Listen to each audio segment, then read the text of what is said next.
এই যে বন্ধুরা, আমরা যে বেলুনটা ফুলালাম, এই ক্ষেত্রে কি বয়েলের সূত্র লঙ্ঘিত হচ্ছে?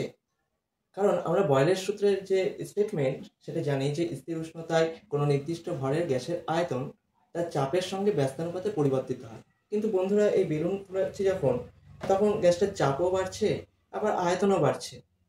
তার মানে বয়েলের সূত্র কি অমান্য করছে? বয়েলের সূত্র অনুযায়ী তো আমরা জানি যে গ্যাসের চাপ বাড়লে আয়তন কমে, কিন্তু এই ক্ষেত্রে তো চাপও বাড়ছে, আয়তনও বাড়ছে। তো দেখো বন্ধুরা, আমরা যখন বেলুনে ফু দিচ্ছি তখন আমাদের মুখের ভেতর থেকে যে বাড়তি বাতাস এই বেলুনের ভেতরে প্রবেশ করছে, তখন বাতাসের যে অণুগুলো রয়েছে সেগুলো বেলুনের পর্দার সঙ্গে সংঘাত হচ্ছে প্রতি মুহূর্তে।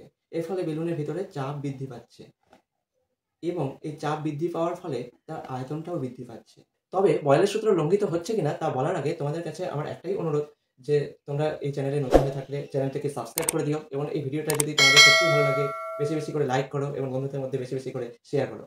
বন্ধুরা, তোমরা লক্ষ্য করো যে বয়েলের সূত্র তো কেবলমাত্র নির্দিষ্ট ভরের গ্যাসের ক্ষেত্রে প্রযোজ্য, কিন্তু আমরা যখন বেলুনটা ফোলাচ্ছি, মুখ থেকে যখন বাতাসটা বেলুনের ভেতরে প্রবেশ করছে, তখন বেলুনের তো ভর নির্দিষ্ট না থেকে বেড়ে যাচ্ছে, তার মানে উষ্ণতাও বাড়ছে।